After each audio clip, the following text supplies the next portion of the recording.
Assalamualaikum warahmatullahi wabarakatuh. Selamat datang di kelas model-model pembelajaran berbasis TIK. Bersama kami berdua, saya Eni dan rekan saya Pak Suko dari Prodi TP Pascasarjana UNJ. Kali ini kita akan mempelajari tentang gamifikasi pembelajaran. Ini kami sarikan dari buku yang dikarang oleh CAP bagi berikut. Sebelum kita ke materi, alangkah baiknya kita mengetahui tujuan dari materi, yaitu membantu pendidik memahami tentang gamifikasi pembelajaran dan teori belajar apa yang mendukungnya. Definisi permainan dan gamifikasi. Menurut Webster, permainan adalah sistem di mana pemain terlibat dalam tantangan, aturan main, interaktivitas, dan umpan balik yang hasilnya terukur dan sering menimbulkan reaksi emosional. Gamification menurut Kim adalah proses menggunakan teknik permainan untuk membuat aktivitas lebih menarik dan menyenangkan. Bagaimana memahami gamifikasi dalam pembelajaran dan teori yang mendukungnya? Mari kita ikuti uraian berikut. Apa sih persamaan dan perbedaan antara permainan dan gamifikasi? Persamaannya adalah keduanya memiliki tujuan yang relatif sama, mencoba memecahkan masalah, memotivasi orang, menggunakan pemikiran, dan teknik berbasis game.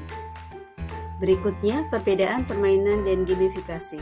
Permainan cenderung mengambil pendekatan menggunakan permainan dalam ruang permainan yang terdefinisi dengan baik, seperti papan permainan. Sedangkan gamifikasi cenderung menggunakan permainan di luar ruangan yang ditentukan dan menerapkan konsep seperti melacak jumlah mil saat lari dan sebagainya. Perkembangan gamifikasi.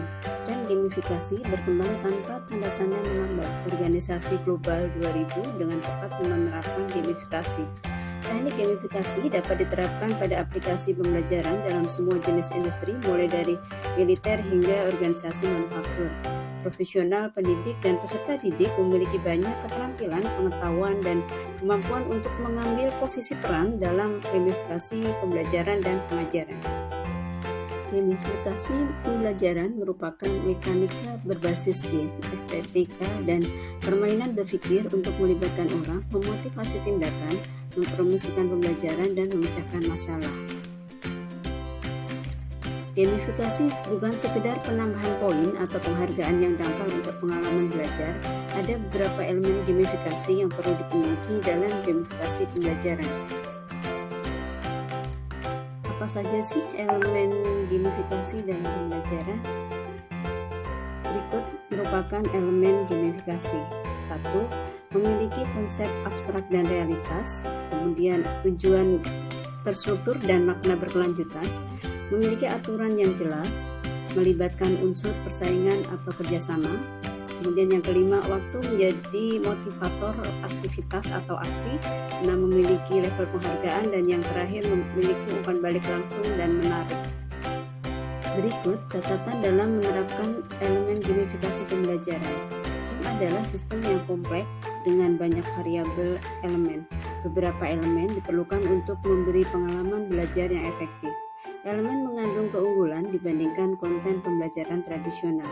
Elemen gamifikasi bekerja secara individual dan kolektif.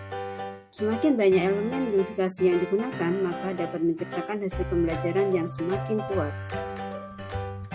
Berikutnya adalah teori di balik gamifikasi pembelajaran dan instruksi. Ada 2 poin yang dibahas di bab ini, yakni tentang teori belajar dan unsur teori motivasi untuk gamifikasi pembelajaran dan pengajaran. Teori belajar mendukung penggunaan permainan untuk belajar dalam sejumlah konteks yang berbeda. Pengkondisian operan dan jadwal penguatan sebagai salah satu dari banyak elemen yang membuat game menarik. Oleh karena itu, yang dieksplorasi adalah praktik terdistribusi, teori pembelajaran sosial, pencapaian status aliran, scaffolding, dan level permainan, dan kekuatan memori episodik. Konsep kunci dari bermain game adalah motivasi. motivasi ini dilihat dari dua sisi, yakni intrinsik dan ekstrinsik. Keduanya sangat penting untuk konsep gamifikasi.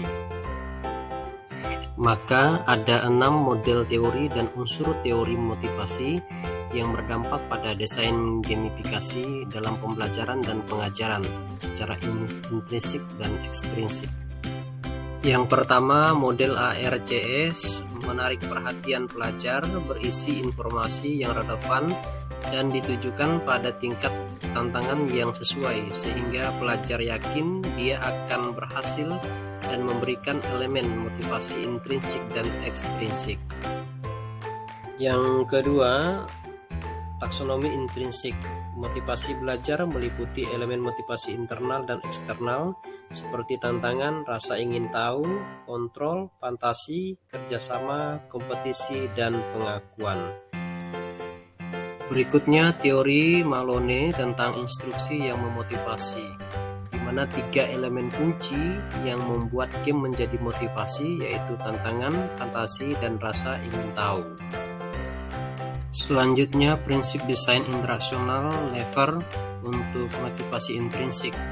Dalam kegiatan pembelajaran untuk menghindari ketergantungan pada teknik motivasi ekstrinsik, maka perlu disertakan elemen kontrol pelajar, tantangan, rasa ingin tahu, dan kontekstualisasi. Selanjutnya, pengkondisian operan, di mana pengkondisian yang diberikan sebagai penghargaan, poin, dan lancana yang sesuai dengan basis variabel untuk mempertahankan minat pelajar. Keenam adalah teori penentuan nasib sendiri yang sering juga dikenal sebagai self-determinasi teori, di mana memberikan pembelajar dengan kesempatan untuk otonomi menentukan kompetensi pribadi dan keterkaitan dengan orang lain. Catatan bahwa teori dan motivasi yang menjadi konsep sebagai pedoman yang baik untuk gamifikasi pembelajaran, sehingga pendidik, fakultas, pelatih, atau perancang instruksional dapat menyediakan lingkungan yang mendorong pembelajar untuk dapat mengeksplorasi pembelajaran. Demikian presentasi dari kami, saya Eni dan rekan saya Pak Suko. Mohon maaf jika ada yang salah. Terima kasih. Assalamualaikum warahmatullahi wabarakatuh.